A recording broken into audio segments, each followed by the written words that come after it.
Hi, I'm Bhuvanaa Shreeram. I'm a certified financial planner.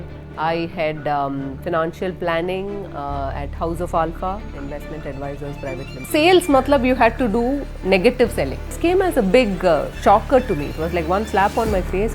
And we had no money to take her out of the hospital. When I came back, all hell broke loose. Then I quit.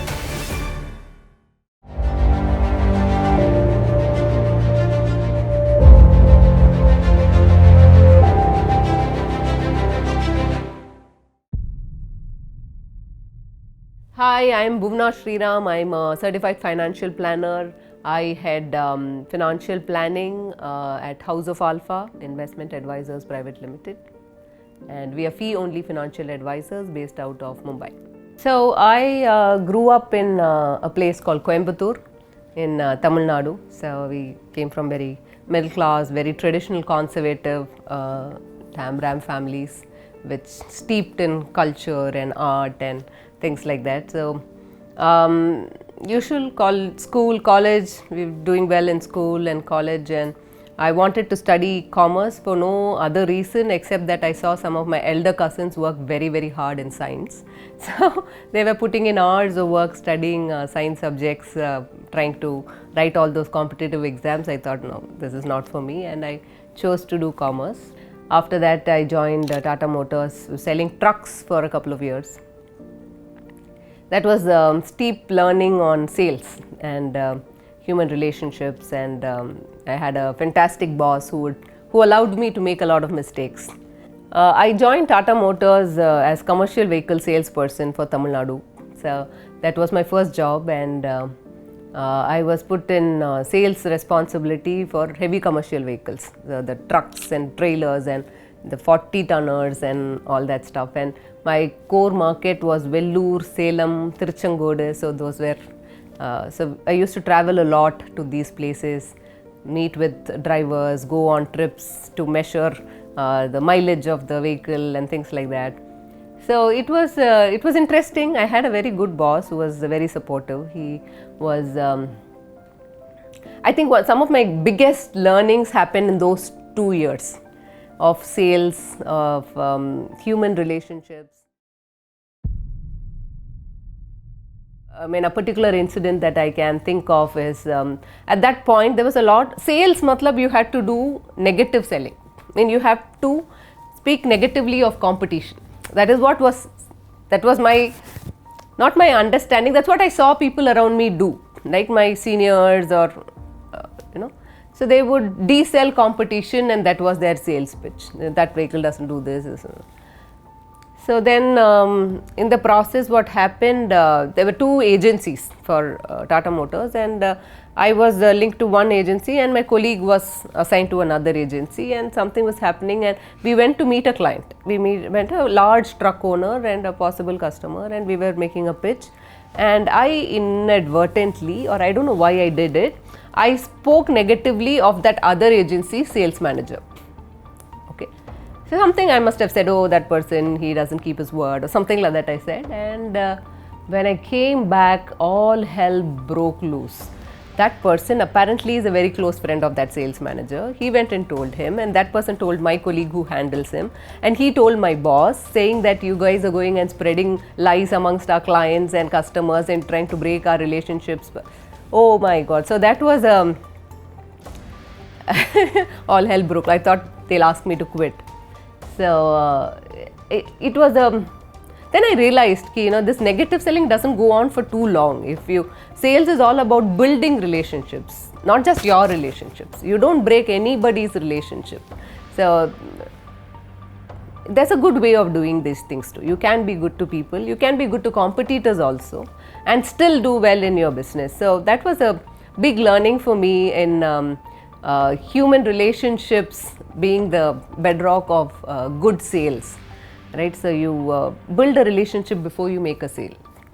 So that was fantastic. Those 2.5 years, I just learned so much about markets, travel, meeting people. So it was, and at that point, I moved to financial services.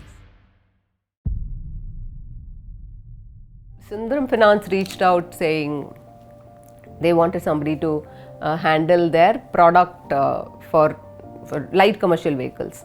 So then I moved in a product role, financing commercial vehicles only. So it was in the same, working with the same set of people, but from product to finance. So, and then when Sundaram Finance chose to start a new division called retail distribution, they were selling mutual funds, Sundaram Mutual, Royal Sundaram, insurance products and all to their clients. I wanted to move there. So I said, I'm done with commercial vehicles. I want to try something new. I want to understand this market. So that's when mutual funds came into my purview. And it was also at that time, say 2-3 years into working, both of us, me and my husband, we met in college and we married immediately after college. And he took up a job with Maruti, I took up a job at Tata Motors, then I moved to Sundaram, he moved to Standard Chartered Bank, and so we had like parallel careers. And while both of us were earning well and all, 4 years into working, we had no money stashed away. We had home loan, we had car loan, we had personal loan, we had education loan. Education loan, of course, 3 years, 4 years, we paid it off. But the incomes would come, in 5 days they would be over. And while this was bugging me quite a bit, saying, what am I doing? What am I doing wrong? I didn't even realize I was doing something wrong. I thought, okay, maybe this is how everybody lives. Once, I think my mother-in-law fell sick and she was to be admitted in a hospital, and we had no money to take her out of the hospital. I had to pledge some wedding jewelry to get some money to pay for the hospital. And so that's when it really hit me hard. You've studied well and you're doing a good job, you're working for a good company and you're earning well for those that times and those standards, right? But still, if somebody falls sick in your family, you have to sell jewelry to get them out. So I thought I was doing something really, really wrong, and this came as a big shocker to me. It was like one slap on my face. Are you so stupid? Then I wanted to fix this problem. I went around asking, what am I doing wrong? Those times there was nothing called a financial advisor or consultant, right? Some boss would say something, some colleagues would say something, or you'd go to who was a financial advisor? Some LIC agent was your financial advisor. So then somebody introduced me to the CFP, or I think I read in one of the magazines, the Outlook Money magazine or something, about a case study of somebody who was in loans and who got out of loans with the help of a financial advisor or certified financial planner. I said, oh wow, okay, aisa bhi hota hai. Then I reached out, I said, okay, I want to reach this person. Then that person was, I think, fictitious character, I don't know. So there was no financial planner, financial advisor in Chennai that I could really find. Then I said, okay, I'll go study myself. Then I reached out to Bajaj Capital was doing these classes. So then we enrolled for those classes. It was CFP was a 6 module course at that point. And the final module was a Viva and all that stuff. So I enrolled for that course and I did it and I really loved it. It was amazing. It was superb. I was learning so much.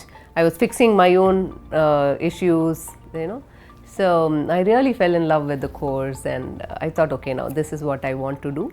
And I quit Tata Motors. I quit Sundaram. Then somebody somewhere put me on to one way. This particular client, one of my clients needs you. He said, why does he need me? He said he is planning something for his retirement. He doesn't know whether he is doing the right thing. He wants financial planning done. From somewhere he got this word financial planning. He said, okay, very good, let me go. So I went and met this person. I charged him 5,000 rupees to write the financial plan. It was proof of concept for me. He said, will people pay for something like this? And he paid, he was happy to pay. And I spent 1 week writing that financial plan. Pages and pages and 30-40 pages of this financial plan, something and all I wrote. And I went and presented that plan to this couple. And they're still my clients. So next day they called me saying both of us didn't go to work today because we were very disturbed with what you presented to us, and all through today we're reading that plan and we want to meet you again. Then I said, oh okay, this is actually making sense, right? It was proof of concept for me, and I was very thrilled. Somebody, I didn't think anybody would read such long book, but it's actually it's about their story, right? So they were interested in reading it, and that was okay. Yeah, now this is working in this whole really, and moved to Bombay, and I was cooking and cleaning and taking the child to school and doing proper housemaker work, coming back in the evening, cooking dinner for my husband and all that. Then I said, oh, this is, I mean, I'm not really liking this. It's okay to do it for 2-3 days, but morning to evening I can't just look at the child's face, and it's not my thing. So what I did, he was going to a Montessori school in Andheri, and we were living in Goregaon. So, and his school hours was only 3 hours, so 9 o'clock to 12 o'clock. And I would drop him in the school, and I won't go back home because there was nobody at home. So I would just hang around in Infinity Mall and all that stuff, go back at 12 o'clock, pick him up and come back home. And then what I was Googling, and then I found out there is a financial planner's office just opposite Infinity Mall. Then I walked into their office one day. I dropped him, I walked into saying, I know you're a financial planner. I'm also a certified financial planner, and I worked with clients and all. They were very impressed. Said, okay. But I said, I can only work from 9 o'clock to 12 o'clock because after that I have to go home. Then they said, okay, you just come 9 o'clock, 12 o'clock, see what you can do. Then I started doing training. So they were employing new people who were studying CFP and all. Then I joined them as head of training and all. So I would do, all sessions used to be from 9 o'clock to 11:30. So 2 hours training. So we were doing all of that, something we did. Then that company got taken over by another wealth management company. And when that transition happened, when that takeover happened, then I said, okay, bas ho gaya abhi. Now I want to go on my own. And also what happened is, my boss who had sold out his company had money. So he said, okay, why don't you work? So then he gave me some references. Then I got a little confident. I felt confident about this whole business. And this company also supported me quite a bit. There was a platform to work on this. You could open demat accounts, you could operate. So a lot of running around. I could focus a lot on getting clients. And I was doing now sales. Then I was learning marketing. So while I was already doing good sales, then I had one client who moved from my earlier company. I went and reached, so I'd worked with him. I went and reached out to him saying that, will you move with me? He said, yeah, I'll move with you. Very good. So he was a large client. He had a large portfolio. He had 5-6 crores back then. And so that was a big proof of concept. And what he was a productivity expert. He was a business coach and all. So he took interest in my business, and then he taught me how to do marketing. I joined his classes. So a lot of, then that became a networking place. I met other people there. So slowly, then we grew. Then after I got 30 clients, I said, okay, I can't do all the back end. I grew the team. I had one more person. Initially a cousin helped me. Then when she moved, then I got somebody to work with me. Then she said, I am coming to work only because I can't sit at home, because it's too much. It's a small house, and then in-laws and everything. I want to get out of the house, and that's why I want to work, which means I had to get an office. So then I moved to a co-working space. So she had a proper table to sit in. I would go in and use the moving around tables. So then the team became 2, 3, then we took an office. Then COVID happened, I closed the office. Then during COVID, there was a lot of there was so much time, right? We didn't know what to do, and it was not that there were too many. I mean, by then I already had more than 100 clients in my, so we were busy doing something. But there was still a lot of time, and I was missing the engagement with clients and all that. So we started some talk shows, podcasts and talk shows and all that stuff. So every week we were meeting, something we were doing. I can't quite remember. So I met a lot of people at that time. We even did a virtual trip to Egypt. Because we're not going anywhere, let's do a virtual trip to Egypt. So there was one tourist manager who was actually in Egypt, and we were patched with him on the screen, and he took us to the pyramids, to the Giza, this, that. So it was so much fun. 2007. So anything was selling, right? If you remember 2007, anything would sell. there was this NFO from Sundaram called Sundaram Rural India Fund. I don't know if that fund is still existing or not, but they gave a 6% payout for the intermediaries. So we all had targets. So I was working for this wealth management company. And everyday morning meeting, we would talk about how much have we garnered in this NFO. That was our number one point, right? And while I didn't have the maturity, I was new in the wealth management industry at that time, that I didn't have the maturity to question ki logic kya hai. We're selling this to everybody. We were selling it to retirees. We're selling it to people who are over 60, 65 and all that. And while it didn't really, I wasn't questioning it morally, but what really happened was, there was one particular incident when there was a big argument happening inside amongst all wealth managers, saying there was one senior wealth manager in our team, and he said, this is a bubble, this is going to burst, people will come back and they'll scream at you, now get out of equity. So that was his, he very vehemently, he was telling all of us, he wasn't telling the boss, or we were not getting instructions from the boss, but he was just one of us. So he's saying, this, I've seen this, I've been in the market since the early 90s, I can see this is bad. So I said, okay, I'm going to believe this because he's a senior. Then there was another wealth manager, he just barged in at that point in time, and he said he sold some ULIPs or something, some very expensive product or some nasty NFO or something he had sold, and he was very proud of it. And I was looking at, did you really sell that? I thought that was not on our list of things, it's not an approved product. Then he said, but it gives me handsome commissions.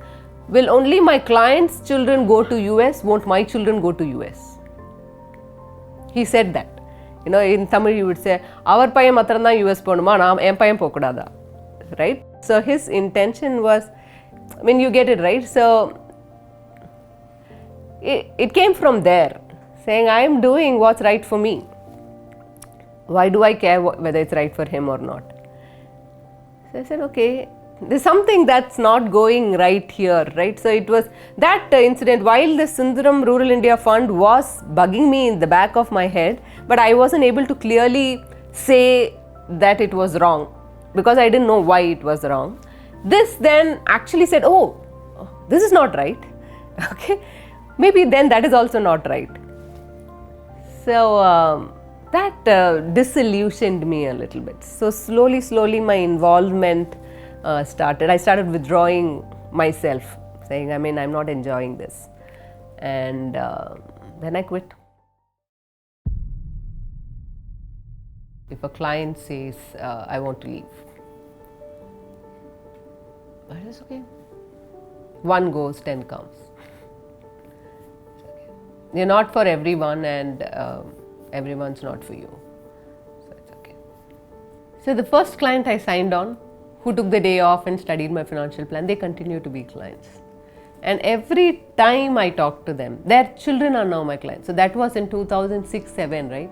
And they have transitioned, they have retired, their children now work with me, right? So it's the second generation working with me.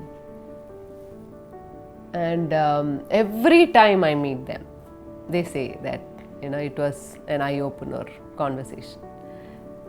So clients giving feedback like this tells me that, yeah, you're doing the right thing. I remember that one client because he's very special to me. He was the first one, proof of concept. So today I tell my clients also, if that client asks for something, we will never say no. Bend backwards to do what he wants to do, right? So that keeps us, going. And when clients come back and say, thank you very much, this is very helpful. I would have done something really wrong if not for your intervention.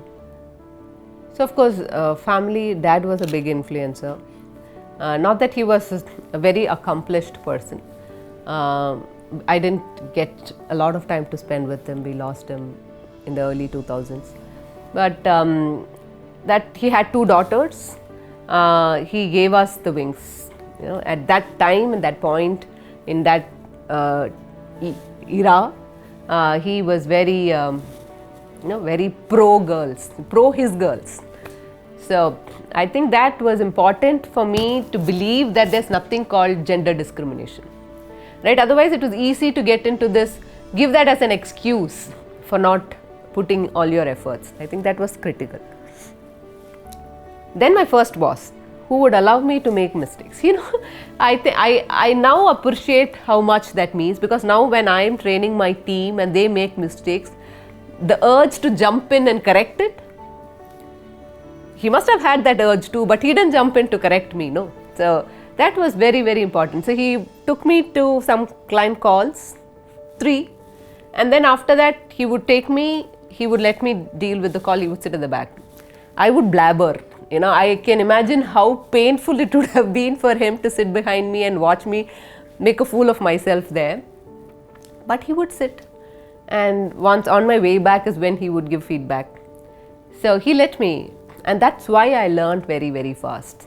So I think Mr. Manoj, he was an amazing influence in my life. Fintegrity is an interesting word. I don't think it exists in a normal dictionary, but when I started this industry, my journey in this industry, I didn't find integrity in a financial advisor. I didn't find any financial advisor worth trusting. And that I realized, somebody is trusting you with their money, then there's a huge amount of responsibility that comes with it. And if you can't live up to your own words, or if you can't be that trustworthy person, I don't think you're worthy of being in this industry. People have trusted. It's like working in the armed forces and then somebody putting their life in your hand and then you give them dhokha. I think that's a sin. That's very, very wrong. That you carry it to the grave. It's very wrong. So fintegrity is an interesting word. It's something that financial advisors should live up to. Just be truthful to what you're saying. Do what you say. Like my boss once taught me this: if your thoughts, your actions and your words, your thoughts, your words and your actions are aligned, you're at peace with yourself. You think something, you say something else and you do something else, you're never at peace with yourself. So that's all is integrity. What you think, what you say and what you do are aligned. So in financial services, I think that's should be the place where we start. If we are not starting there, get there and then we can run.